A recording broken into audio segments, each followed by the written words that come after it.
นี้ทีมงานรีเดทเลยมันเวรกรรมหรือได้ทำให้ไอ้นอนหลับฝันเห็นน้องนงคานคืนนั้นไอ้ฝันเห็นเจ้าไอ้คอยคองหาน้ำตาไอ้ล้นทุกทาง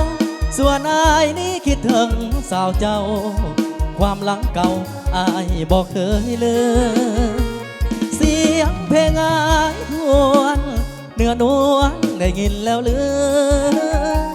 เสียงนี้ก็คือเสียงเพลงของมอบให้น้องจงจดจำทุกคำที่ออกจากใจบ่ได้ลืมน้องนางไปได้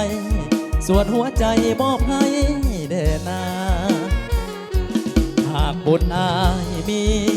ศาสตร์นี้คงได้เคียงสองหากเขาสมปองกับน้องบ่มีวันหาจะอยู่เคียงสาวหักเจ้านั้นบ่จืดจางขอหักเดียวบ่มีวันหาโอ้นวลนางอย่าลืมเถิดนาโอ้สาวนาแก้วหลับแล้วไอ้ยังใฝ่ฝันทุกคืนทุกวันยังฝันเห็นดวงใบหน้าอยู่ห่างเพียงกายหัวใจอายยังใฝ่หาทุกคืนวันยังฝันเห็นหน้าตลอดเวลาที่นอนหลับตา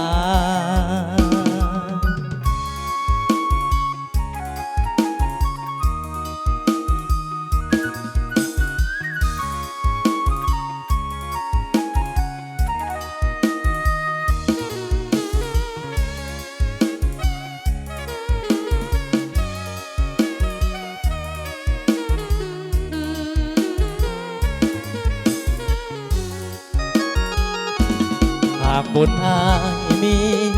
ศาสตร์นี้คงได้เคียงสองหากเขาสมปองกับน้องบ่มีวันห่างจะอยู่เคียงสาวหากเจ้านั้นบ่จืดจางขอหากเดียวบ่มี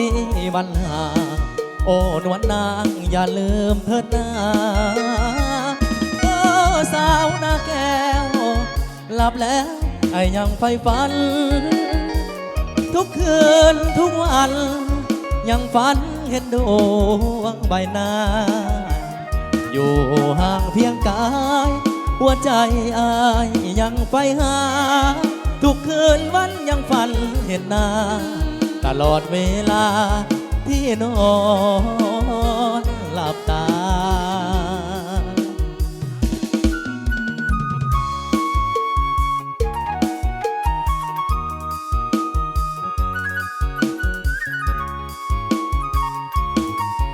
เอาทีมงานเอามาคำพาสแลนขึ้นให้ได้ด้วย